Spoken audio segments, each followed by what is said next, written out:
Welcome to edition 120, part 3 of our Killa No Filla podcast with me, Rachel Fairburn and Kiri Pritchard-McLean. Just before we start, we'll do our usual disclaimer. This isn't hero worship. We do this podcast because we have mutual interest in serial killers. As long as we are doing this podcast, it stops us from writing to them in prison. Final part today, which you're gutted about, aren't you? Oh my God, get me out. I can't even engage with this. Before we start, let's just say the Christmas show. We're so excited. In Crewe, of all places. I know, it's so funny. And I'm not having any message from anyone going, I can't get there. I'm like, you literally pick the most, via train, the most accessible place in the UK. 100%. 100%. It's so difficult because I was thinking about, obviously there's loads of, and you're so welcome, we love having you, international listeners, from Australia, from New Zealand, from America, Canada. And I'm like, I wonder if there is an equivalent where the only reason people have heard of it is because every train for some reason has to pass change trains through. there. Yeah. Oh. It's Crewe Lyceum, beautiful theatre. It is stunning. I saw Miles Jupp there last winter and it is so beautiful. And it's I don't know when this is coming out, but it'll be on general sale by the time this comes out, I imagine. It will be, yeah. Yeah, we'll have done the pre-sale. The general on sale day is the 4th of July, and listen, you're getting out of me on that day. It's Oasis. It's Oasis. Oh, you are Oasis on that day? You're getting nothing out of me on that day. Don't you be knocking on my door from Thursday. I'm out, baby. I'm gone. So all the people who are like, the link's not working for me, or I think you've sold out, or it's crashed the website, or the allocation. Yeah. Imagine me bent over, opening my arsehole, lick that, because I am incontactable. I will be in Cardiff. I will be there on Thursday evening, and I will be there on Friday. I have just figured out. I'm sure. Oh no, it's this week. I tried to book I tried to book a hotel, and I was like, why can I not get a hotel in Cardiff on this day? Where's my usual quite posh one, but I get it for quite cheap. Mm-hmm. Why can't I get in that? And I've just realised it's all the Oasis plans. So I will be there on Thursday evening. I will be. Tim and his brother will be joining me. Me and my friend Hannah Bichkowski will be there on the Thursday. I'll be there at 5 p.m. in the stadium. They've got the roof closed. I don't know why. I will be in there at 5 o'clock, ready. Well, the hotel that I wanted to stay in is right by the stadium. And I was like, why is there no availability? And yeah, okay. I'll also be in Cardiff if you want to say higher. Listen, I will not be. If you want the worst of me, Thursday, Friday, that's me. I stayed in. There's a hotel right near. It used to be called Sleepers or something like that, right next to the station. The one that is that the one that? No, it's the Citrus that John Malkovich owned. Oh God, that's gone now. I don't know where it is now. Anyway, so I stayed in that a couple of months ago. And I just said to the chap at reception, I said, just while I'm here, I said, what's the availability for? Obviously, I know it'll be busy. Is there any availability for the 3rd and 4th of July? He went, it'll be very expensive. I said, did I ask that, though? I said, you can keep it. You fucking rude cunt. Also, my mum said, she went, you can tell there's no Oasis reunion coming. You're very spiky at the moment. What are you? Are you full? What is it? Full of energy? Full of bravado? I never wanted this, and now it's here. Every bit of me is like, I keep getting excited feelings. The only other time that I remember when I got told I was doing live at the Apollo, and I was so convinced that it had been a mistake, or that I dreamt it. But and I'll run up to it, I kept getting these, like you're on a roller coaster, those feelings, and I keep getting it now. I'm like, and I'm just full of vim, I'm just really sort of up for it. It's so nice. It's such a lovely. I'm going to hate every second of it when I'm there. Everyone's going to annoy me. There's going to be, they've opened actual shops for the merchandise. It's bonkers. These lads are cashing in. And do you know what? Good luck to him, I say. Yeah. So buy tickets for the cruise show is basically what I'm saying. Yes, because Rachel's going to be absolutely skint after these few shows. Hey, listen, it's going to be quite... I'm moving Oasis, then I move house, then it's... Yeah. Thank God there's no Edinburgh this year. I'm going to have a nice summer. You can have a great time. I'm also going to see him in Dublin. So we've got the excitement of that coming up. I thought you were going to go and see them somewhere else as well. Possibly Edinburgh. We'll find out. We'll see. Anyway, that's me. That's as this is. If you want me, if you want me to just say yes to anything, just ask me on Thursday morning, Thursday or Friday morning. Yeah, fine, whatever. I'd sign anything. I'd be fucking not interested. I thought you would just switch your phone off for about a week, so you can just be in the moment. I am excited. Although Tim is coming with his brother the day of the gig, and I said to him, listen, I will be sending you your tickets. I don't want the train's late. Drop-ins. I can't get in the Airbnb. I will leave a key there for you. I said, I will be in there. I don't want to hear it. What if he drops a pin? I know you don't like that. Oh, God fucking hell. People who like to share their live locations, I am not interested. As a woman who's frequently on my own, even I don't share my live location. Good luck finding my body. But people who go, I'm like, what, I've got sorry, I'll just follow your journey. Drop a pin. Fuck off. Should we talk about this trial? Or the many trials? Get it out the way, come on.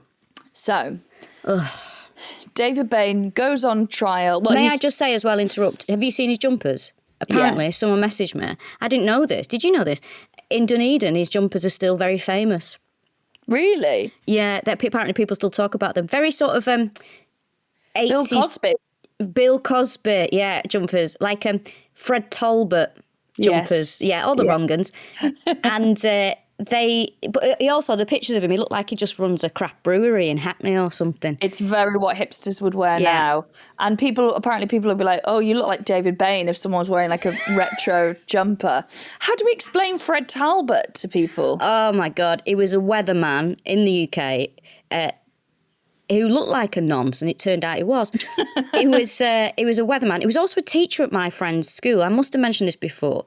So my friend was a pupil at his school, and he taught geography, I believe it was. And years before any of this came out, my friend said to me, there's something really wrong about him, and told me that he'd seen him with some of the lads on this trip, and they were in his room. And he said, there's something very wrong with him, and I'm sure it'll all come out.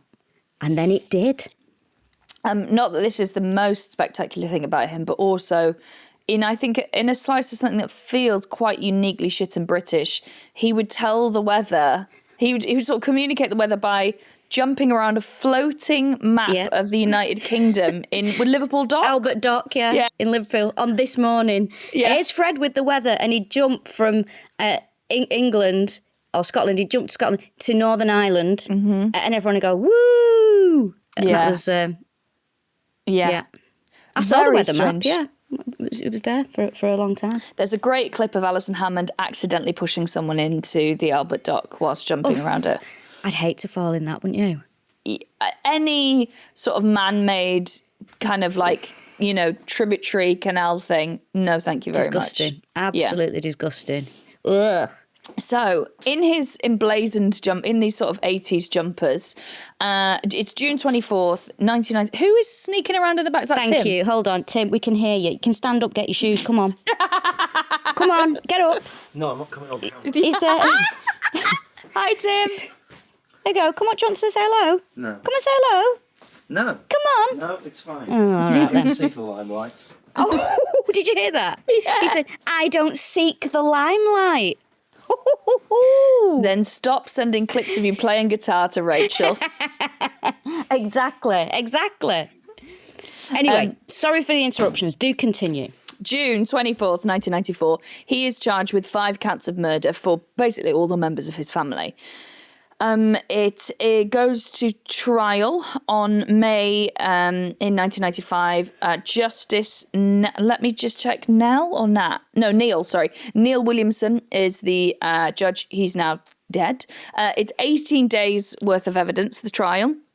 And then on May 29th, 1995, he is convicted of 5 counts of murder, and he's sentenced on June 21st of 95 to life, 5 counts of life with a minimum 16 years attached to each sentence. Oof. Now, the sort of the evidence is a really tricky one because the police didn't do a great job of collecting the evidence, which is why later on when there's a mistrial, you know, it's that thing where it's like, one thing they can prove is that it wasn't a thorough police investigation.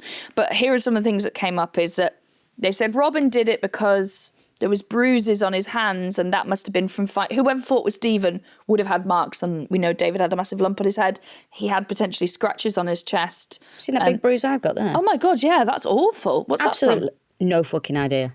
I've been going through the... I'm having a bit of a Frank Spencer mode at the moment. I've sort of... I'm a bit... Actually, I don't say... It's not Frank Spencer, I'm not accident prone. I'm more like Baldrick.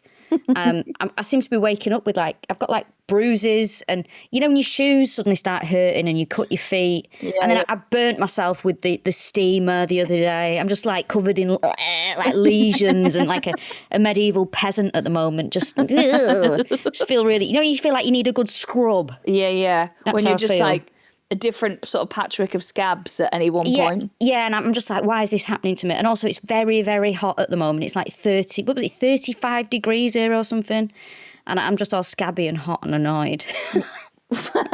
Well, the heat wave is in England, not Wales, like one of the few times. Oh, really? Yeah, so it's genuinely overcast here and quite cold. Oh, well, listen, I love the heat. But I have to admit, the other day, I was just a bit like, all right, come on now. This is relentless. And I got really agitated on the tube. Oh my God, I have to travel on the buses, which are still really bad. Yeah. It's the tube when it's hot, you can't escape it. It's, ugh. Anyway. I was really sort of like agitated. You know when people go to walk on before you get off? Yeah. I just said to somebody, I just went, what are you doing? It's like, anyway, continue. Let's get this man out of our lives. So whoever had a fight with Stephen would have it sustained injuries because it was big, it was violent. They smashed the room up, and they were like, "Ha ha!" It was so David, as I said, had a lump on the head. He had scratches. He had marks on his face. He couldn't explain, and they were like, Robin had some marks, some bruises on his hands. Now at the time, the guy in the original trial says these bruises are too old. They can't have been it. Also, he was fixing guttering the weekend before. So he's probably, and he's quite a frail guy. He's probably banged his hand and that's the bruise from that. Then in the retrial, an expert says, no, those are 100% bruises from Stephen's teeth hitting his hand. Those are the bruises that teeth would make. So this is, as comes up a lot of the time, is they have one expert who says it's definitely this and one expert who says it's definitely that. So there's a thing about the washing machine. So whoever was shooting them was wearing Arwa's green jumper. That was put in a wash load, as was, I think there was socks in there, but bloody clothes were put in the washing machine. People wearing other people's clothes, that fucks me right off. Well, you wear stuff with your partner, don't you? You swap. We got a couple of joint custody things, yeah. Yeah, I am. Having said that, I have stolen a couple of Tim's items of clothing, but that's because I think that they're better for me. But he repeatedly steals my socks. That is so weird. I said to him once, I said, you're going to have to stop doing this because I'm like, everything's paired. My socks are always paired. I can't abide any, upheaval. I said, you're going to have to stop doing this. And I was really angry. And he just went, but they're so snug. I was like, I'm going to actually physically murder you. It's giving me the ick a bit. Why does he need a tight sock? I hate it when you're so annoyed at somebody and then they just say something like, well, now I've got to laugh, haven't I? I've lost all authority. But yeah, he always nicks socks and sometimes he'll come back from his parents and I'm like, who's... And it'll be just like his dad's polo shirts in the suitcase, that kind of thing. I think he just throws everything in. But yeah, people who put other people's clothes on. Do you think you wear such horrible bras because you know that means he would never steal your underwear? No, I think he'd be into it, actually. Also, listen, horrible bras. I'm not bothered, me. Who gives a shit?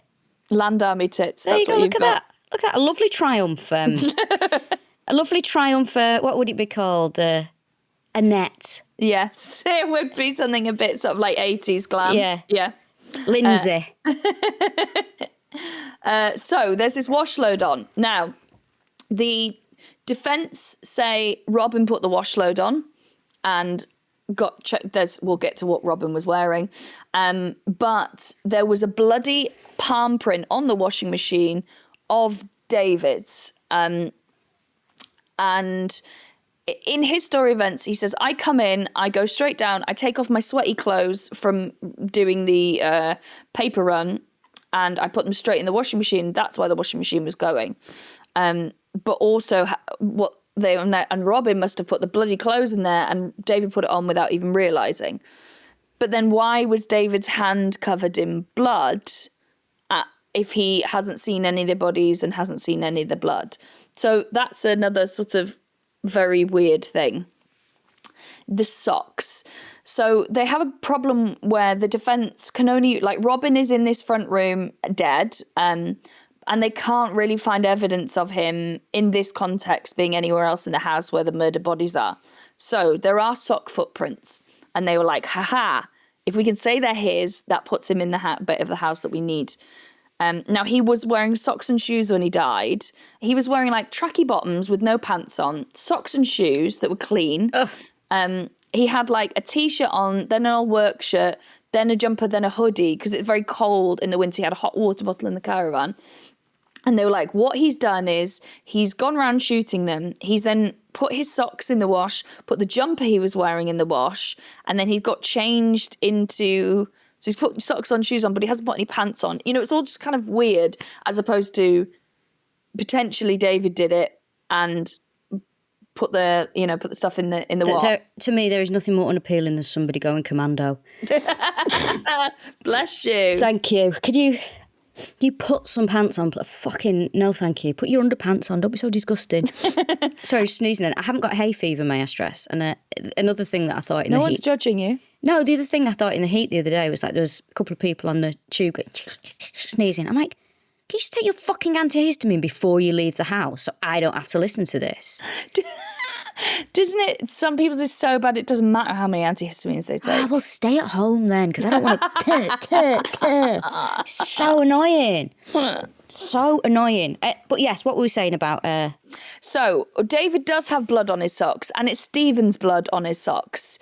But the footprints are... This is a very boring detail. I sort of covered in the other one. Now, the footprints are about 280 millimetres.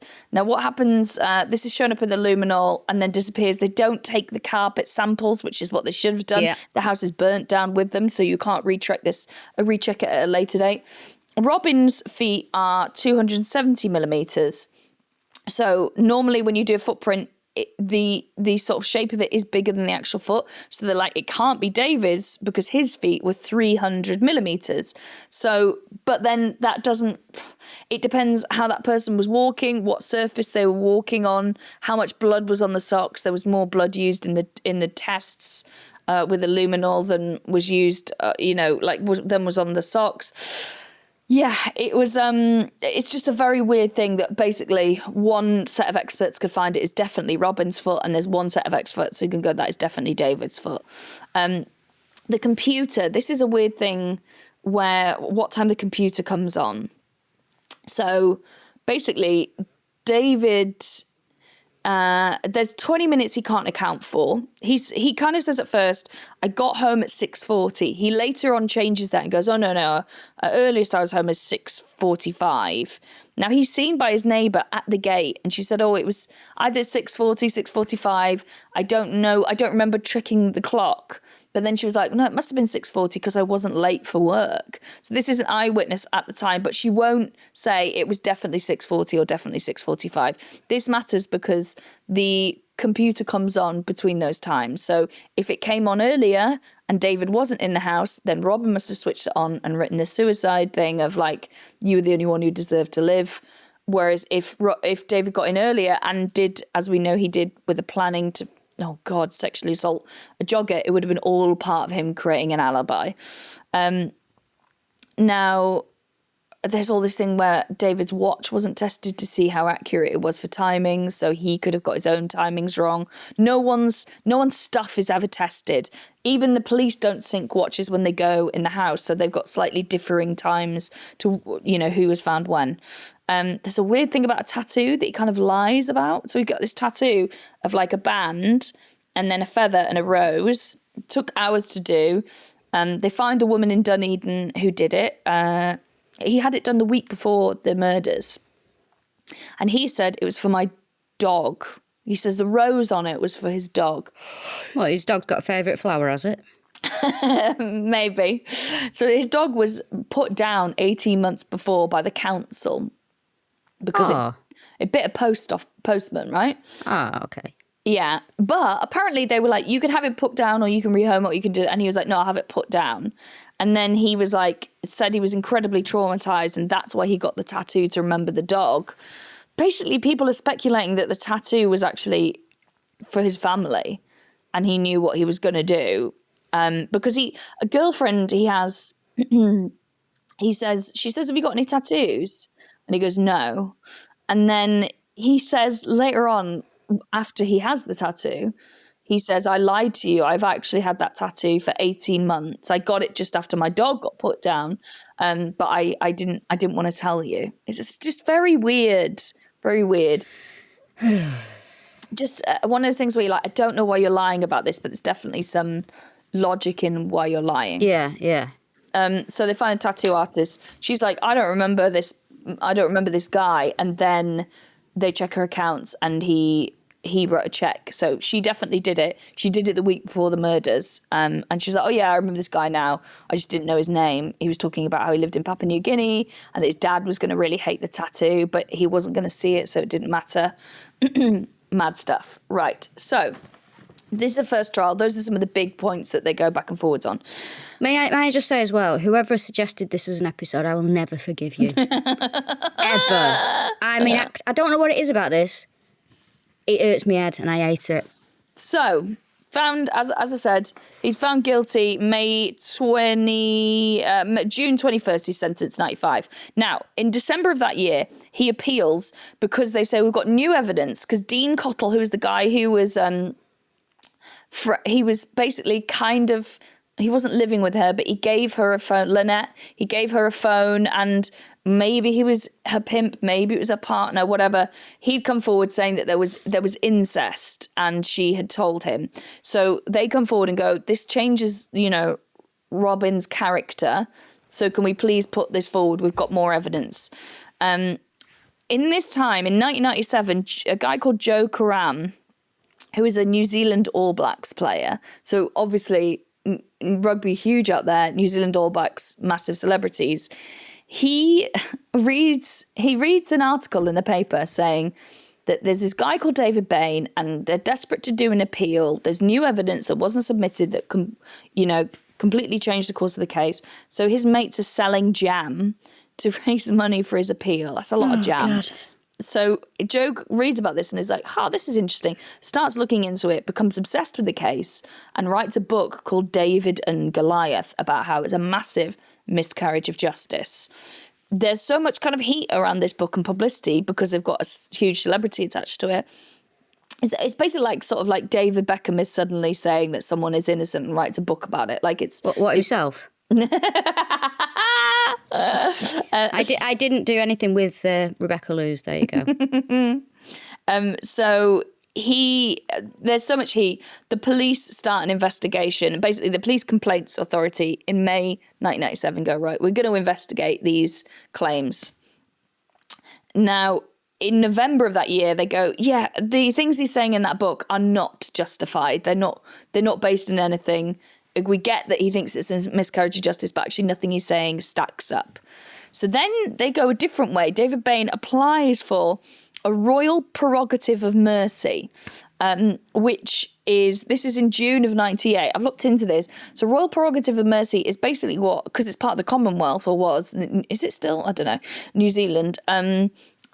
It's a royal pardon. So it means that if this gets, they can kind of petition the British Crown or the British government to change the sentence or penalty. So you can either get a pardon, they can either say, refer this case back to court, or they can reduce the sentence. So it's like another legal, this is apparently massively unusual, and the whole case is unusual, in New Zealand history because of all the appeals and trials. This is the worst for you because it's about 8 different trials. Yeah, I fucking hate this. I hate all of it, especially this bit.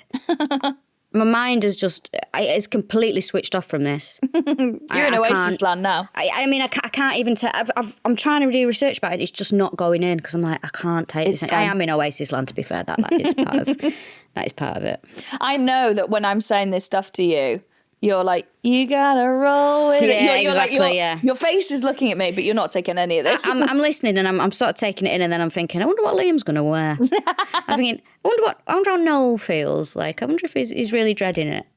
You know? I wonder if he's excited, or they're just like, let's get through this, come on. What are the bookies' odds of them doing one show, falling out on stage and not doing the rest of it? No. Do you know what? They're too old now for that kind of shit, I think.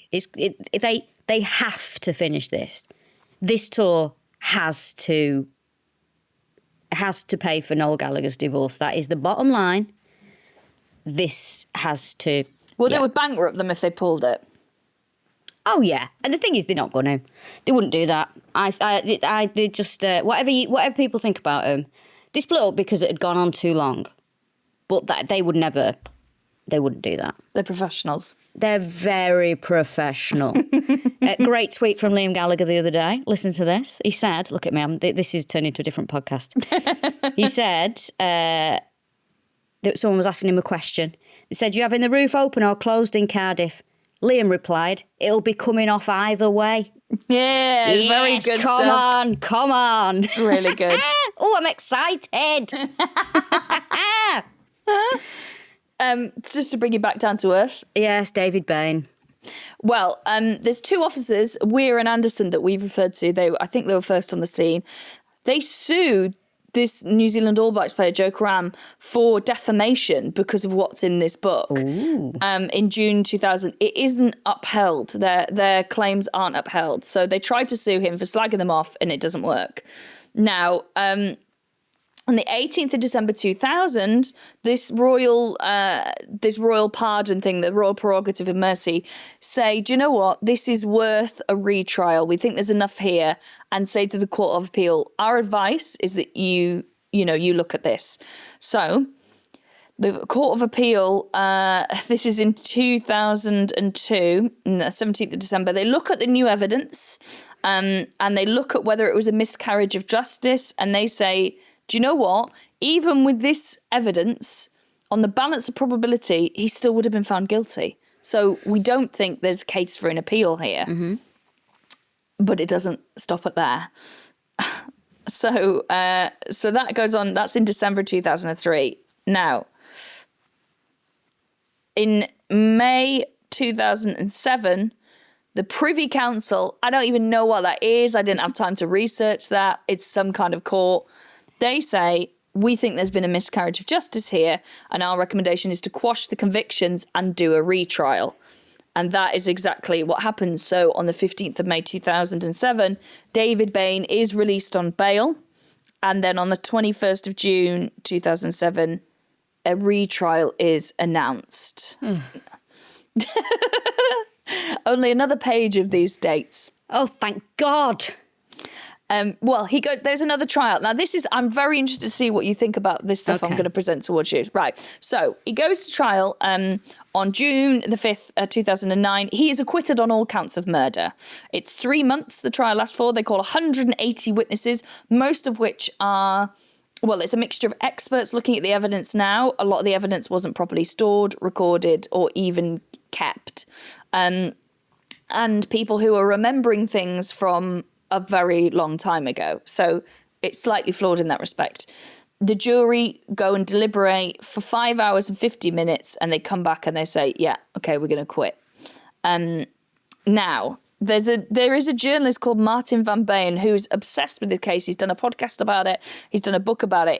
I read a really interesting article where he sat and he basically attended, I think, most of the days of this trial, all sort of 3 months of it.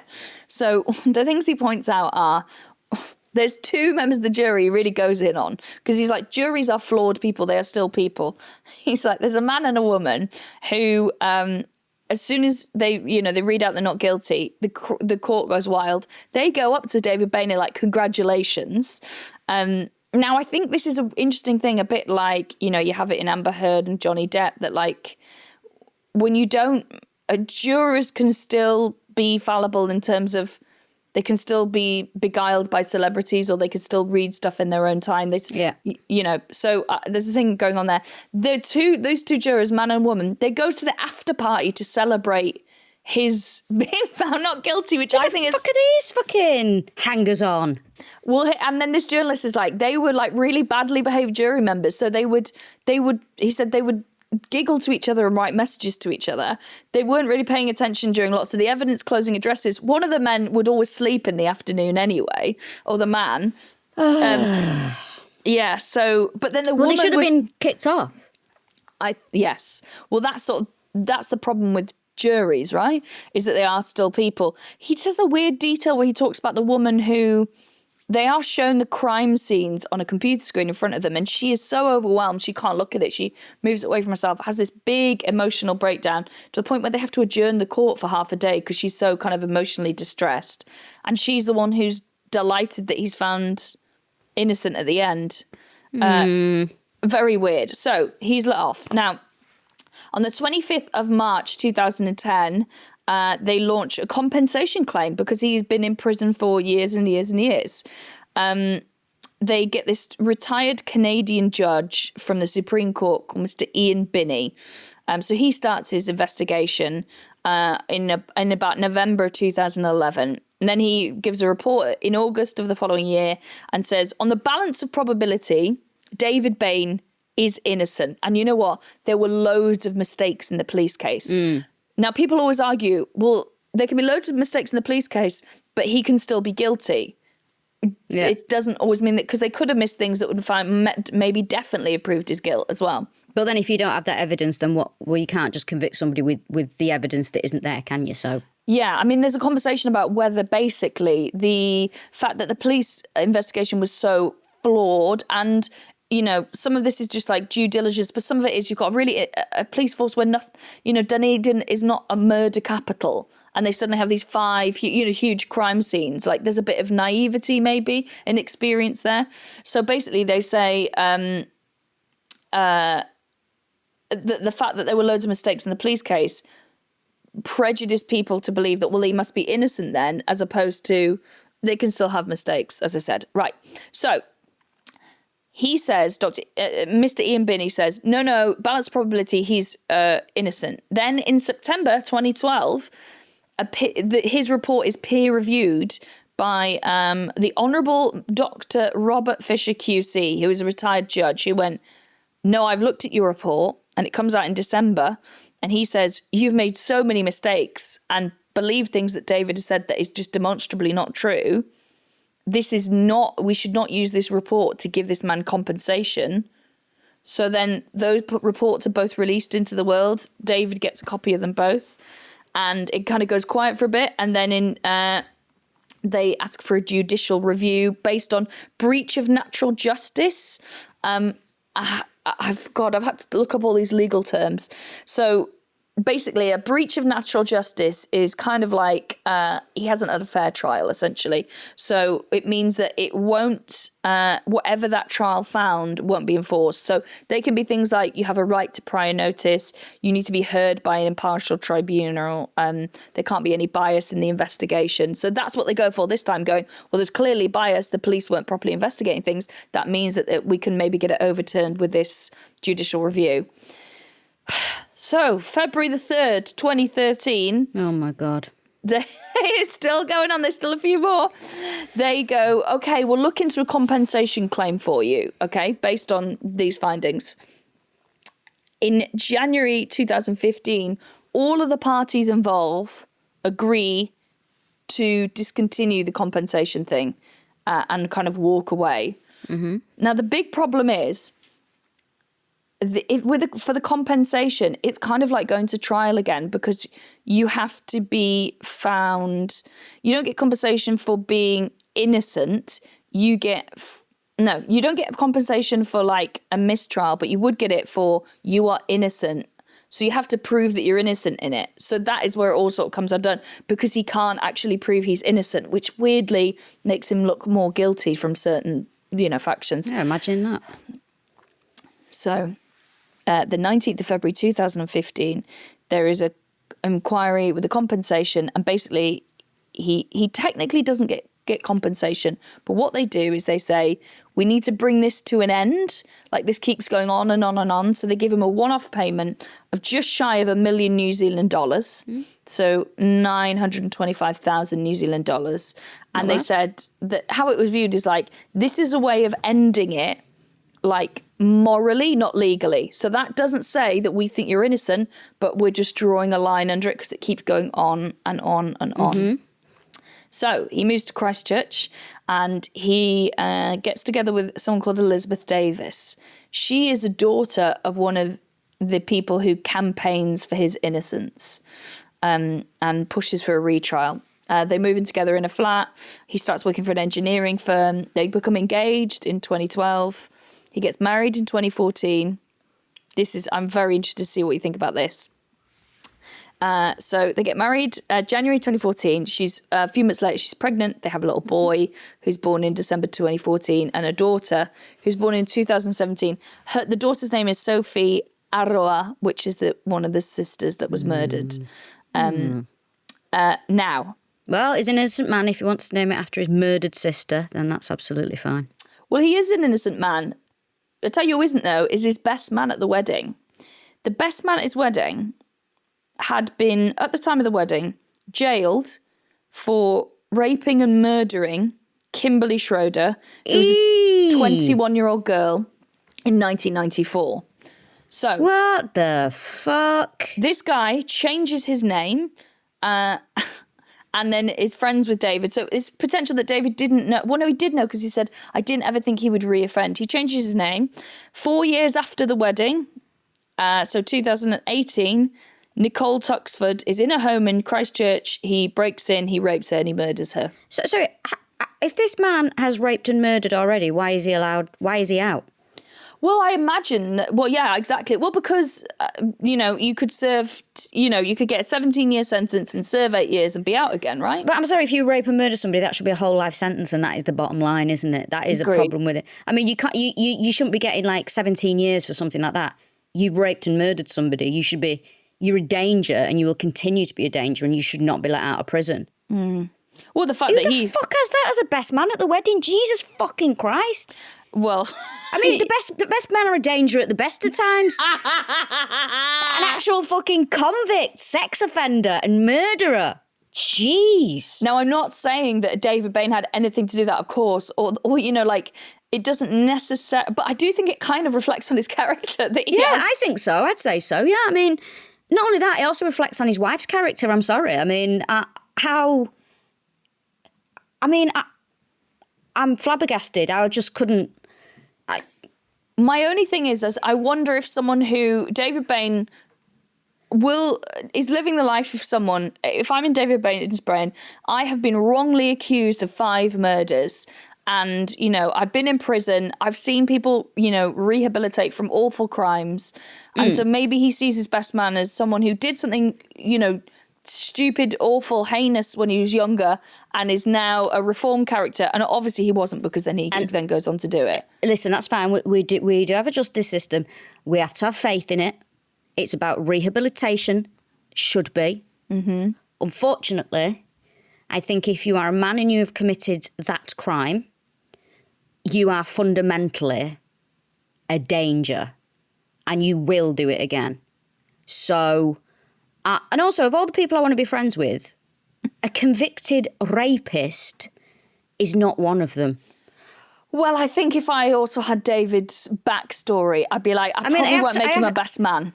I have to work with a lot of unconvicted sex offenders in comedy. I don't want convicted ones at my fucking birthday party. So, David changes his name to William Davis in about 2017 because of press intrusion. He changes his name again, I think. Oh, excuse me. Then again, there is that thing that I do think, he's been found innocent. Whatever you think, he's been found innocent. The time you then, the press should not be able to continue to poke their noses into whatever you're doing. It's like if you've been found innocent and you're a free person, then you've got to leave people alone. Whatever they're doing with their lives is none of your beeswax. Agreed. And, whether he murdered them or not, like, that's a really traumatized person either way. Potentially the most traumatized you could be if, he didn't kill them and he has had to go through all that as well. I mean, but either way, he has served a big chunk of time in prison as well. Like not full 16 years, 5 back to back, but a big time in prison. There has been, even if you think he's guilty, there has been a time of rehabilitation in there. There's a big ongoing battle with his extended family about his inheritance. So, they had quite a lot of money. Yeah. They had about 60k in the bank, and they had basically, they had quite a lot of land in Brisbane. It's worth about 600,000 New Zealand dollars. Maybe you're no. I know, sorry. So they had 60,000 quid in the bank, and then they had the house at every street. Obviously, that got burnt down. But then they also had 2 plots of land in Brisbane, which is worth about 600,000 New Zealand dollars. Now, that went to Martin, who's Robin's brother, and there was a big fight over David's like, well, that's mine. I'm entitled to that. That's my inheritance. Yeah, so there's a big I'd thing. pipe Now down for a bit, mate, if I were you. I'd just let his brother have something. I mean, come on. Seriously. How much more do you want to get away with here, love? Seriously.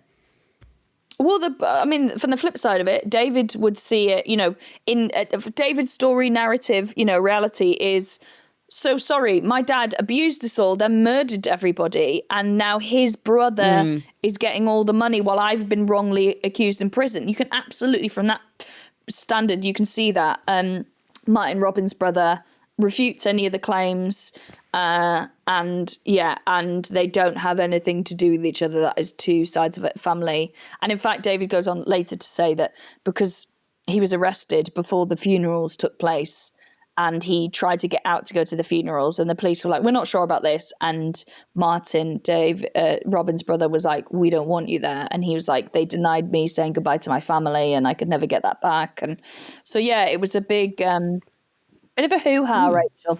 Oh, a bit of a hoo-ha. But this is obviously it's a really unique case because of how many murders in a family. But in New Zealand doesn't have huge amounts of violent crime. Dunedin is, again, a very quiet town. There were so many trials. There were so many legal imperatives evoked and set. There were no eyewitnesses. All the evidence was circumstantial. It's just I think that's why people are still kind of obsessed with it today. It's just a very unusual case, and it's one of those things in New Zealand where I think everyone has a take on it.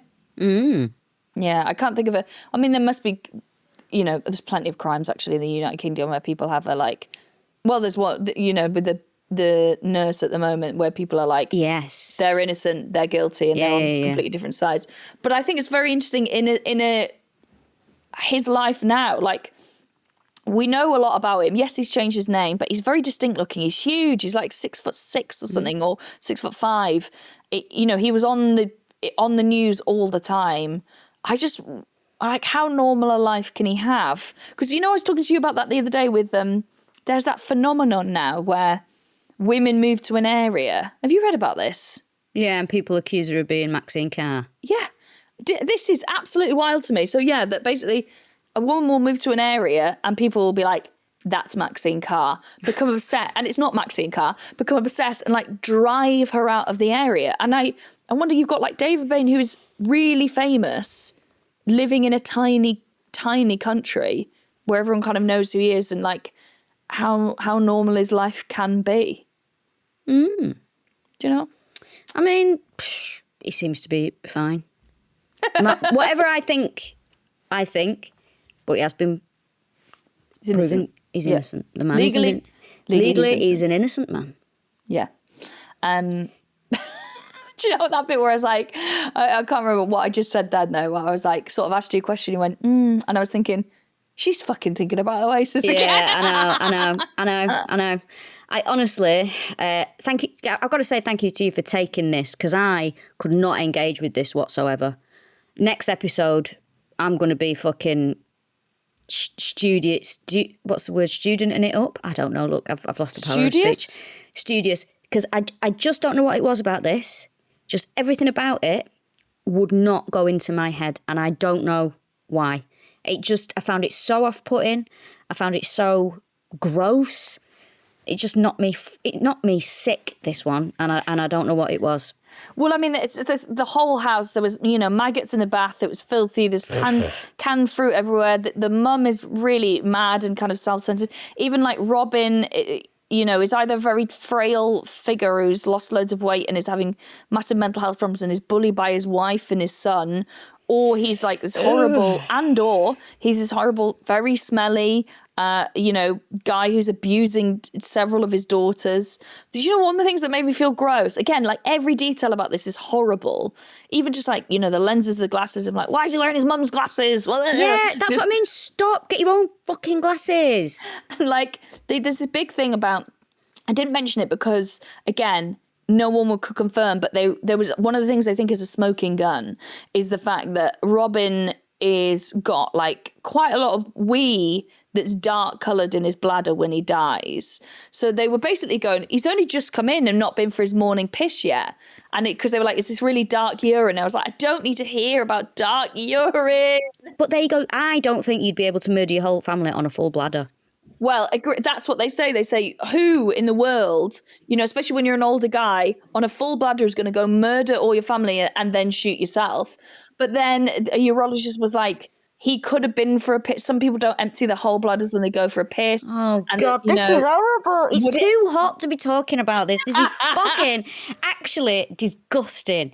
I hate it. And the lady who was in the audience in... Where were we? Christchurch.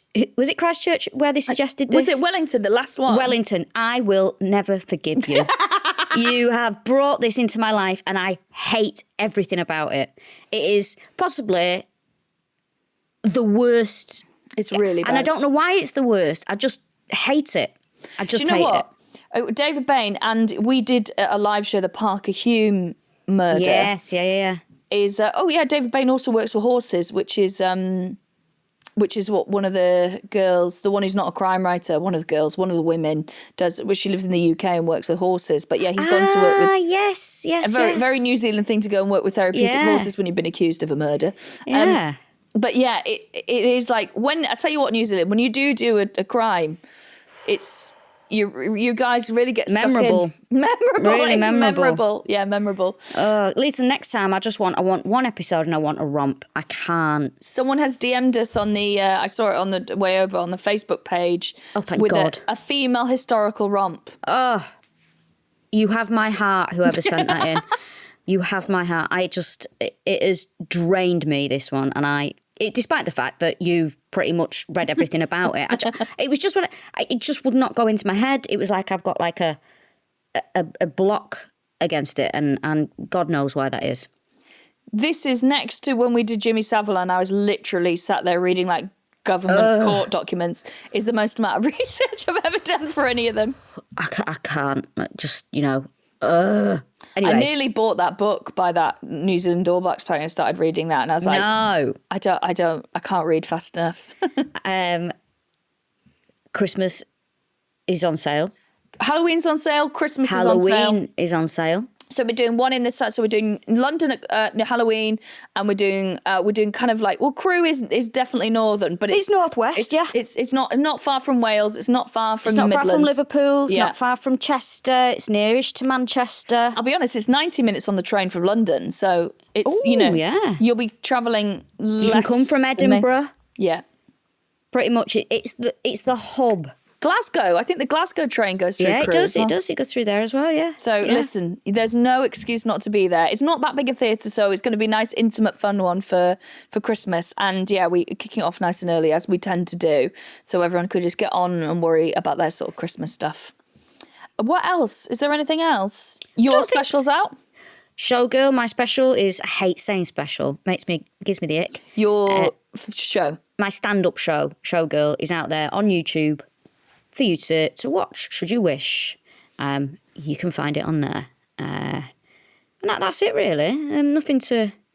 You got Swap Don't Shop coming up?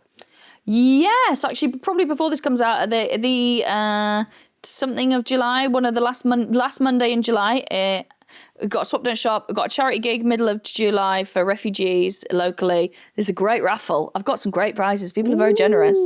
And I'm running a comedy school for young people in August, the last week of August at Pontioch in Bangor. But to be honest, there's only like 3 places left. Oh, that's good. But don't forget, I've got a comedy school. So if you want to come and learn... I'll come. I need it. We should get you in to do a masterclass. You'd be like, yeah, right, don't fucking let them at you. Don't answer any fucking DMs. Block. I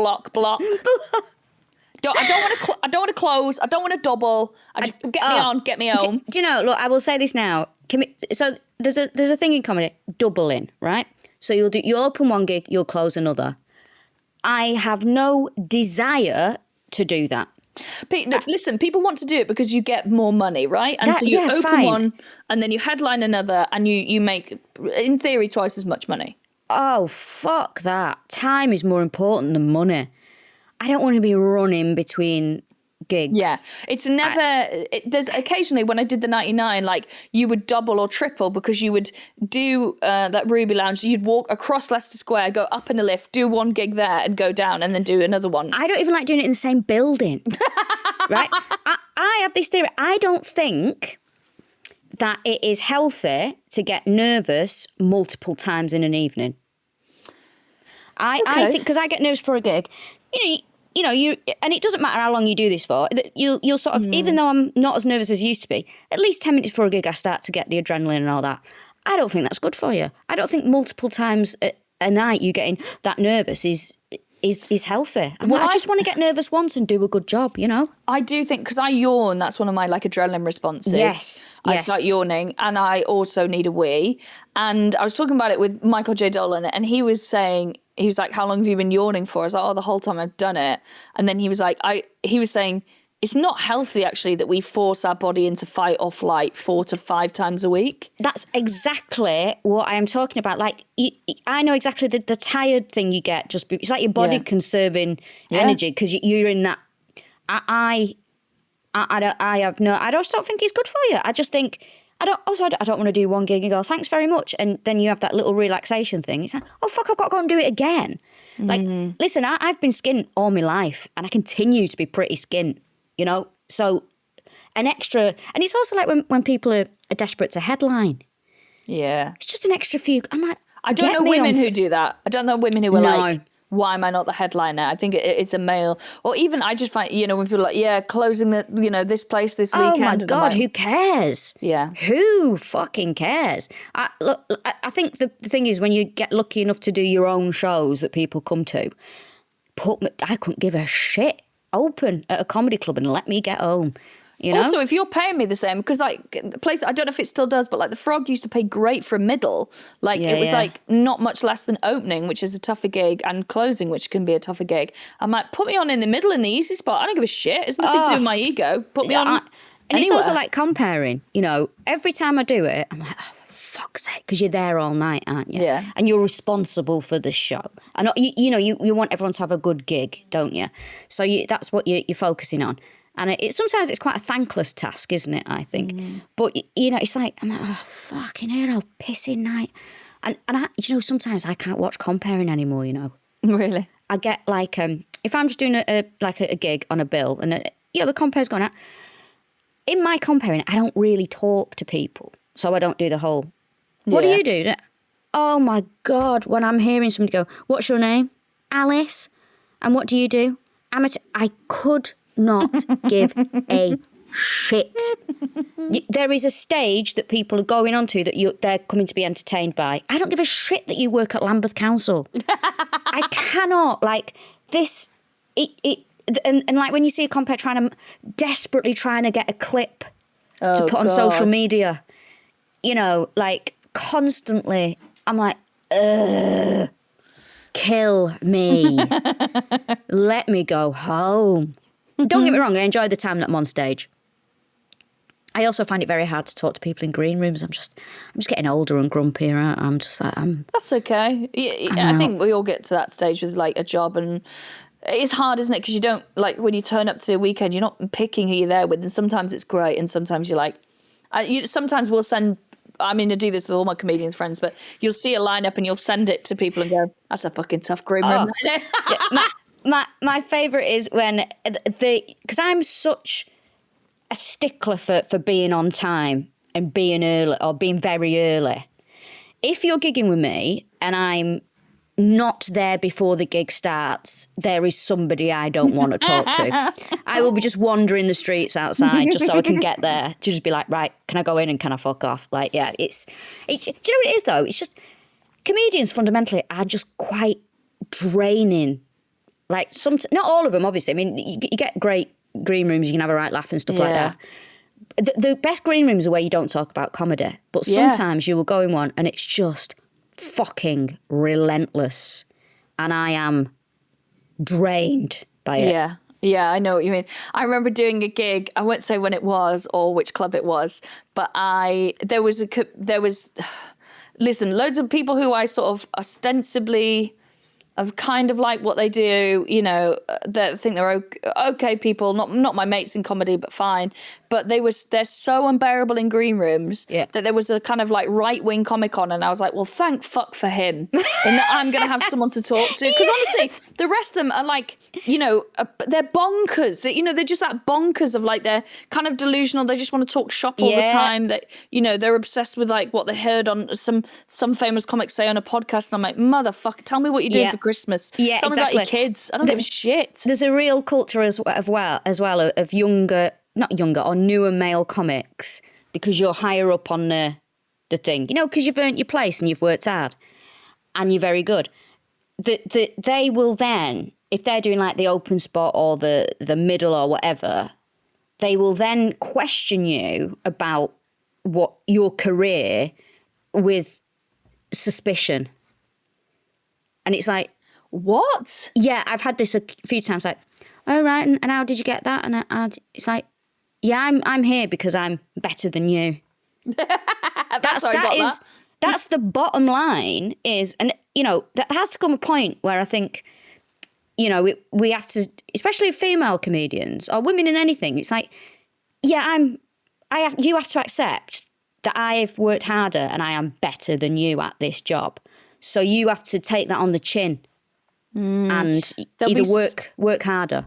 There'll be so many women listening to this in whatever field where they've got someone who's like their junior in experience, in everything, questioning why they've got what they've got. Oh, God. Yeah, and I'm just like, well, because I've been doing this, how many years I've been doing it.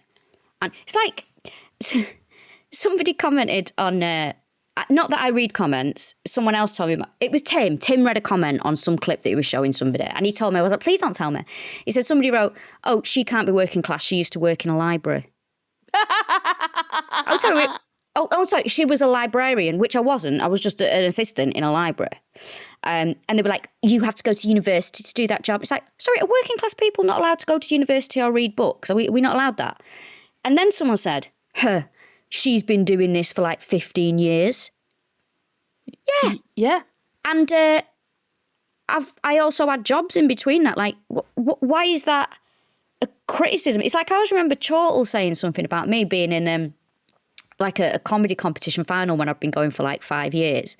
Well, it's something like it's meant to be for new acts. It's like, well, ask the question why working class acts from the north is having trouble breaking through, and this is another way for me to try and do it. Kiss my ass, you fucking idiots. Also, they never take in with these like new act things, and you've got to be going you can't have gone too long.